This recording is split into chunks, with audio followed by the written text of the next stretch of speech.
And this is really good for me to know and everyone back home to know if they need to adjust their laser. Little tip for your lasers. Keep your laser lens clean for better accuracy and precision with the laser.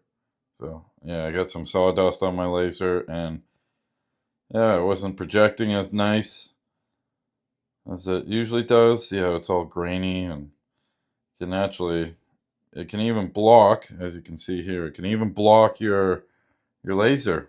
So I was like, all right, I'm going to give this thing a good cleaning, good proper cleaning. This is probably something that I should do like, once a week, maybe once a month. Just, clean up the lens there. 'Cause now it's going to be shining bright.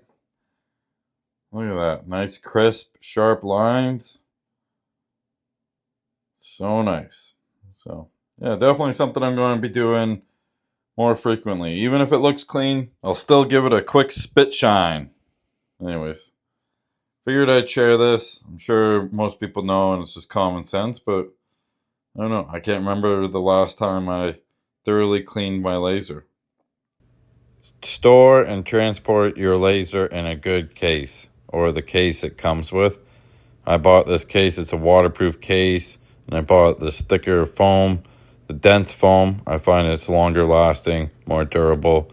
So yeah, and then I cut it out to hold the laser with the stand on so that I didn't have to take it off. And yeah, nice snug fit so it doesn't move around while I'm transporting it or carrying it. And then I usually keep the charging cable right here. And if the battery's been charged, it'll go up there. And if it hasn't been charged, it will go with the charger. Made a spot for the receiver. But keeping it in a case will help protect it and the accuracy of the calibration. Check the accuracy of your lasers. So by doing these tests, you're checking to see if the laser is projecting equally or the same on either side of the pendulum. And how you do that is set up your laser over a span of distance and make a mark on the wall like I just did. Then you spin the laser 180 degrees. You go back to the mark to see if the laser is hitting the mark, which it is. So now we're going to check the vertical feature, which is a little bit harder to do because you have to match it back up to the marks on your wall. It's not as easy as the horizontal feature.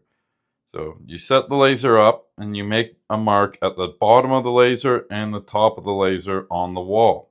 And then you spin the laser 180 degrees and you focus on lining the laser back up to either the bottom mark or the top mark, whichever one is easiest for you. But basically, when you go and check the laser, it should be hitting both of the marks, even though you only lined it up to the one. And if it's not, and it's only hitting one of the marks, then your laser is out. And of course, the higher you do this test on the vertical plumb feature, the better of a test it is to see how it is operating. But we can still see in this space of this test if it is projecting equally on either side of the pendulum. So we are calibrating the laser here, and he has the cameras here that are picking up the laser, right? So we see, I just did this one and, whoop, I blocked it. So we see what we're trying to do is get the laser in the middle of that line. Okay, so this one we can see is slightly off. So it's on this side. So we are going to go in here with a screwdriver and find that screw, and we're going to tweak it, and we should see this start to improve. Okay, so we need to do a little bit more. So there we go. We are pretty close to perfect there. I'm not a professional at this, but I would say that's pretty good. So yeah, that is very cool. If you come into here, I'll show you. So there's a little, so this one has a designated hole for that screw, and on the side here, noted by the slot there. So then as you go clockwise or counterclockwise, then that is what adjusts this.